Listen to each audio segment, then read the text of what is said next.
اعوذ باللہ من الشیطان الرجیم بسم اللہ الرحمن الرحیم بچوں السلام علیکم ورحمۃ اللہ وبرکاتہ۔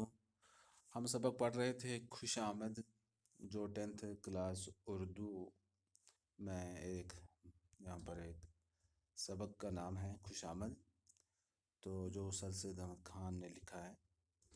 تو اس خوش آمد میں ہم جو جو یہ پیرا ہے، تیسرے 2 پیرا تو ہم نے کمپلیٹ کیے ہیں، 2 اقتباس کمپلیٹ ہوئے ہیں۔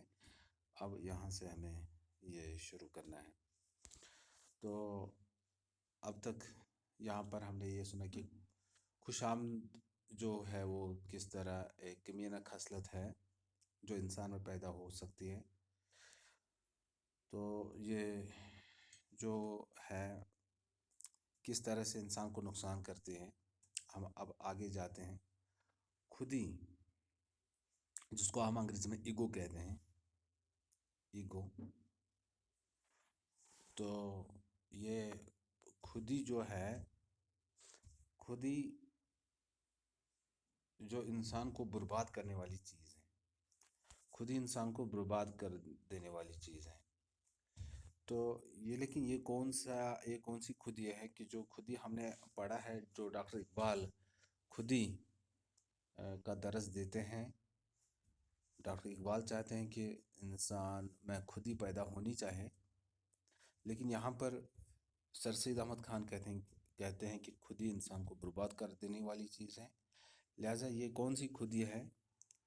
یہ وہ خودی ہے جو انسان خود میں غائب ہو جاتا ہے، خود پرست بن جاتا ہے، یعنی کہ اپنے نفس کا بندہ بن جاتا ہے۔ تو اس میں بھی ایک خودی ہوتی ہے۔ تو یہ وہی والی خودی ہے جو انسان کو برباد کرنے والی چیز ہے۔ یہ چپ چاپ سوئی ہوئی ہوتی ہے۔ تو جب خوش آمد انسان کی جاتی ہے تو خوش آمد اس کو جگاتی ہے اور ابھارتی ہے، اور جس کی خوش آمد کی جائے اس میں چھچھوری پن پیدا ہوتا ہے، یعنی اس کی لیاقت ہوتی ہے لیکن چھچھوری پن، اور جس کو ہم لچر پن بھی کہہ سکتے ہیں۔ مگر یہ بات بخوبی یاد رکھنی چاہیے کہ جس طرح خوش آمد ایک بدتر چیز ہے، اسی طرح مناسب اور سچی تعریف کرنا نہایت عمدہ اور بہت ہی خوب چیز ہے۔ یعنی کہ خوش آمد تو بہت بری چیز ہے، کیونکہ اس میں کسی کی ایسی تعریفیں کی جاتی ہیں جو تعریفیں، جو وصف اس میں نہیں ہوتے ہیں، جو خوبیاں اس میں نہیں ہوتی ہیں، بے بنیاد بے وجہ اس کی تعریفیں کی جاتی ہے، جس سے اس میں وہ کیا ہوتا ہے کہ مزید وہ کاہل بن جاتا ہے، سست بن جاتا ہے۔ اب وہ یہ سوچتا ہے کہ مجھے اب کرنے کی ضرورت نہیں ہے، مجھے کرنے والوں میں گنایا گیا ہے، یعنی کہ وہ صفات اپنے آپ میں پیدا کرنے کا وہ اہل پھر نہیں رہتا ہے۔ لیکن اگر کسی کے ہاں وہ لیاقت اور صلاحیت ہو، اگر اس کی مناسب اور سچی تعریفیں کی جائیں تو وہ مناسب ہیں اور نہایت عمدہ ہے اور بہت ہی خوب چیز ہے، کیونکہ اس سے کافی حوصلہ افزائی بھی ہوتی ہے ان لوگوں میں جو کچھ کرتے ہیں، کچھ دکھاتے ہیں، کچھ اپنی صلاحیت دکھاتے ہیں۔ جب ان کی تعریفیں کی جاتی ہیں تو ان کا حوصلہ بڑھ جاتا ہے، حوصلہ بڑھنے سے وہ مزید آگے چلے جاتے ہیں۔ لیکن خوش آمد جو ہوتا ہے وہ بہت بری چیز ہے۔ تو یہاں پر کیا ہے، اگر مناسب تعریف کی جائے تو بہت ہی خوب چیز ہے۔ جس طرح ایک لائق شاعر، ایک اچھا سا شاعر دوسروں کی تعریف کرتے ہیں اور اشارے اور کنایوں سے کام لیا جاتا ہے۔ شاعری کی یہ خوبی ہوتی ہے کہ خود ان شاعروں کا نام بھی دنیا میں باقی رہتا ہے، اور شاعری کی خوبی سے خود شاعروں کا نام بھی جو یہ دنیا میں باقی رہتا ہے، اور دونوں شخص خوش ہو جاتے ہیں. یعنی کہ جو تعریف کرتا ہے وہ بھی خوش رہتا ہے، جس کی تعریف کی جاتی ہے وہ بھی خوش ہوتا ہے. اور اپنی لیاقت کے سبب، لیاقت کی وجہ سے، اپنی صلاحیت کی وجہ سے دوسرا اس لیاقت کو تمیز کرنے کی سبب سے، یعنی کہ جو مطلب ایسی صلاحیت جو اس چیز کو مطلب فرق کرے. یہ فرق کرنا خود ایک صلاحیت کا نام ہے. مگر لیاقت شاعری کی یہ ہے کہ نہایت بڑے استاد مصور کی مانند ہو. یعنی کہ استاد ایک مصور ہوتا ہے، تصویر کھینچنے والا ہوتا ہے. وہ اصل صورت اور رنگ اور خد و خال کو بھی قائم رکھتا ہے. یعنی کہ اصل جو اچھا انسان ہوتا ہے جو کسی کی تعریف کرے گا، وہ ایک اچھا استاد مصور، یعنی کہ ایک تصویر کھینچنے والا استاد ہوتا ہے، جو اصل رنگ، اصل صورت دکھاتا ہے، اصل خد خال انسان کو دکھاتا ہے. ایک اچھے شیشے کا کام کرتا ہے. جس طرح شیشے کے سامنے انسان بیٹھتا ہے تو وہ اس کا اچھا چہرہ دکھاتا ہے کہ کہاں پر نقص ہے، کہاں پر نقص نہیں ہے. لیکن شیشے میں بھی ایک کمی ہے. شیشہ صرف ایک پہلو دکھاتا ہے، ایک سائڈ دکھاتا ہے، ایک طرف دکھاتا ہے.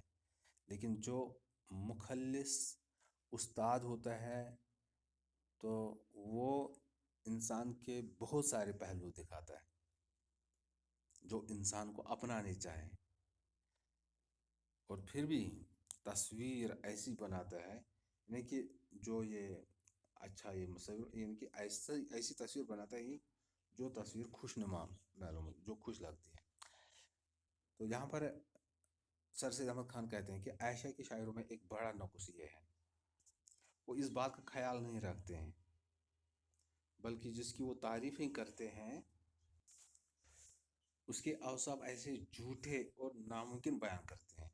یعنی کہ ایسے وصف بیان کرتے ہیں جو وصف ان لوگوں میں نہیں ہوتے ہیں، جو ناممکن ہوتے ہیں، جو ان میں پیدا ہی نہیں ہو سکتے ہیں. وہی اوصاف وہ بیان کرتے ہیں جن کی سبب سے وہ تعریف نہیں رہتی، بلکہ فرضی خیالات ہو جاتے ہیں اور سننے والوں میں خوش آمدی پیدا ہو جاتی ہے. اب رہی بات ناموری کی. مثال ناموری یعنی کہ مشہوری. ناموری کی مثال ایک خوشبو ہے، جو اچھی خوشبو ہوتی ہے. جب ہوشیاری اور سچائی سے ہماری واجب تعریف ہوتی ہے تو اس کا اثر ویسا ہی ہوتا ہے جیسے کہ عمدہ خوشبو کا. مگر جس کمزور دماغ میں زبردستی وہ خوشبو ٹھونس دی جاتی ہے، وہ ایک تیز بو کی مانند اس دماغ کو پریشان کر دیتی ہے.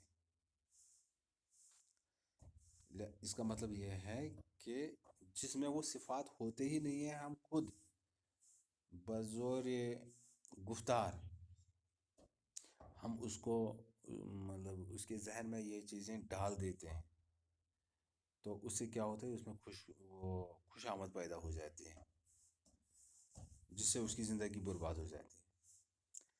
اچھا، فیاض آدمی بھی ہوتا ہے. فیاض آدمی کو بدنامی اور نیک نامی کا زیادہ خیال ہوتا ہے.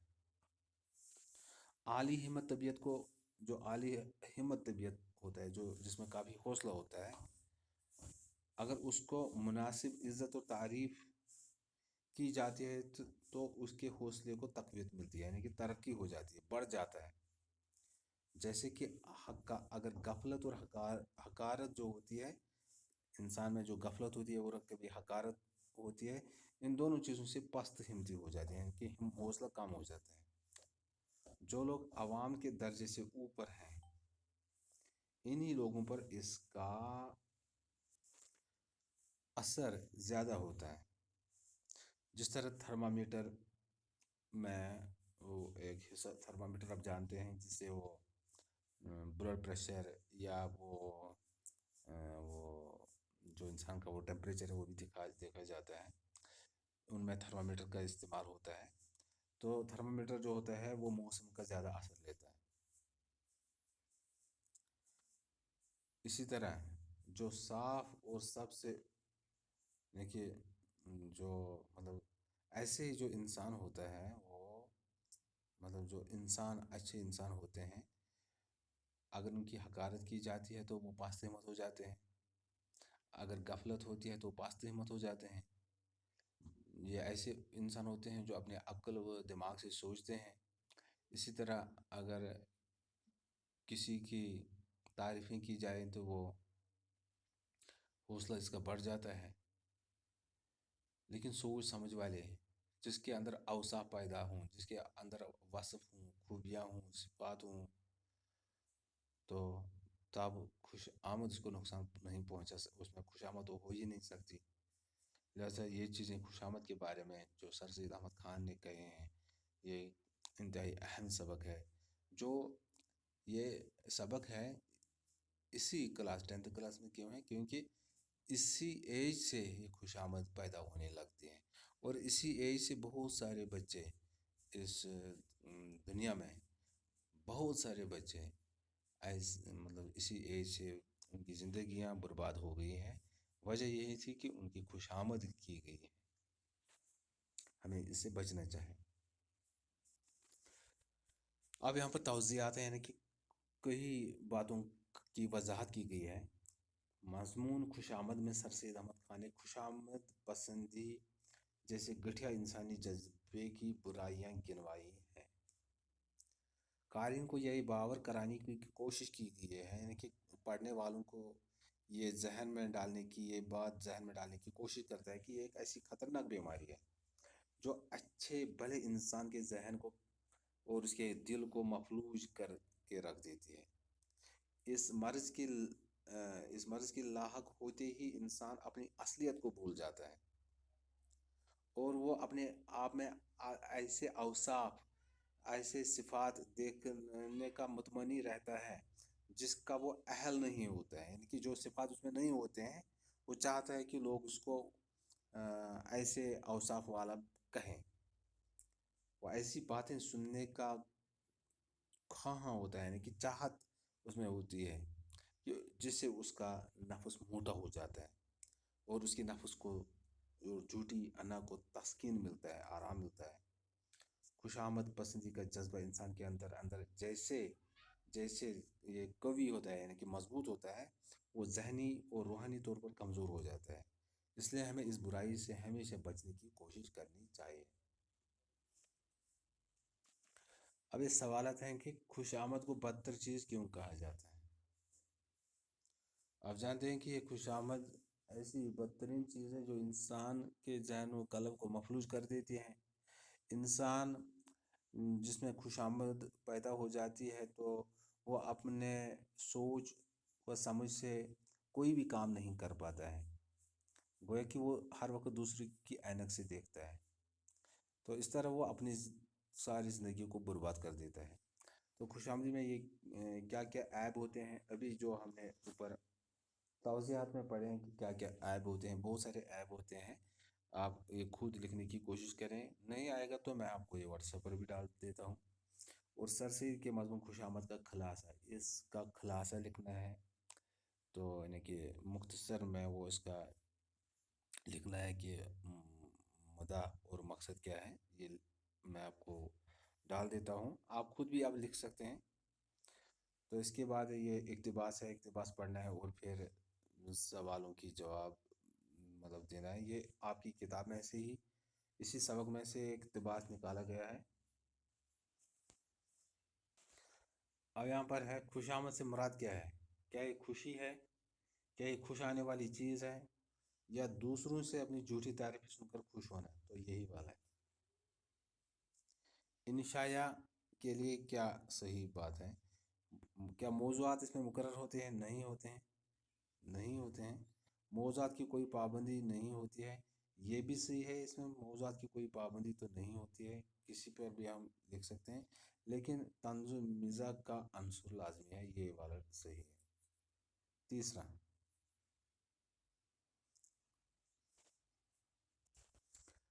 یہاں پر سوال ہے علی گڑھ کالج علی گڑھ کالج مولانا شبلی اور عبدالکلام آزاد، سر سید احمد خان نے کام کیا. ان تین میں سے کس نے یہ والا ہے؟ سر سید احمد خان.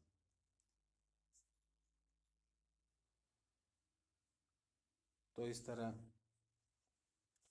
یہ چند سوالات تھے. ان سوالات کا جواب آپ نے سنا، اور اس کے بعد ہے جو اس کا گرامر کا حصہ ہے. یہاں پر ہے مرکب جار، یعنی کہ مرکب جاری. مرکب جاری یہاں پر ہے. مرکب جاری. مرکب جاری کسے کہتے ہیں؟ آپ کو پتہ ہے کہ حرف جار کسے کہتے ہیں؟ جو اسم اور فعلوں کو آپس میں ملا دیتا ہے. اور جار اور مجرور، مطلب جب حرف جار اور مجرور ملتے ہیں تو یہ مرکب جاری بناتے ہیں. وہ مرکب جو جار اور مجرور سے مل کر بنے مرکب جاری کہلاتا ہے. مثلا بات سے، دلی تک، میرے ساتھ. تو ان میں سے کیا ہے؟ مثلا دہلی تک. دہلی تک. مثال کے طور پر یہاں پر ایک سیکنڈ آپ رکیے. مثال کے طور پر یہاں پر لکھے کہ آپ یہ لکھیں دہلی تک. ہم جانتے ہیں کہ تک جو ہے یہ جار ہے. یا اسکول سے. اسکول سے بھی حروف جار ہے. یا گھر میں. گھر میں. تو یہ جو میں ہے یہ بھی حرف جار ہے. تک حرف جار ہے. جو یہ تک ہے حرف جار ہے. جو تک ہے حرف جار ہے. سے بھی حرف جار ہے. اور میں بھی حرف جار ہے. اور اس کے بعد جو یہ دہلی ہے، دہلی مجرور ہے. اسکول مجرور ہے. اور گھر مجرور ہے. تو اس طرح دہلی، سکول، گھر مجرور ہیں. تک، سے، میں یہ حرف جار ہیں. تو دہلی تک. دہلی تک. اب یہ جو دہلی تک بن گیا، یہ دہلی تک مرکب ہے، یہ مرکب جاری ہے. اسکول سے مرکب جاری ہے. گھر میں یہ مرکب جاری ہے. تو اس طرح آپ ان میں سے مرکب جاری تلاش کرو کہ کون کون سا مرکب جاری ہے. دیکھیے یہاں پر کالا سانپ ہے. اگر آپ نے پچھلے سبق اچھی طرح سے سن لیے ہوں گے تو کالا سانپ ہے یہ مرکب توصیفی ہے. یعنی کالا صفت ہے، سانپ یہ موصوف ہے. کالا سانپ مرکب توصیفی ہے. یہاں پر یہ ہے دلی سے، یہ مرکب جاری ہے. اور اسی طرح کلکتہ تک، میز پر. اور یہاں پر آپ کے ساتھ. تو آپ کے ساتھ. یا کتاب میں. لہذا یا آپ کے ساتھ، یہ یہاں پر مرکب جاری ہیں. یا درخت پر. باقی جو ہیں باقی یہ دوسرے مرکب ہیں لیکن مرکب جاری یہ ہیں. چلو شکریہ.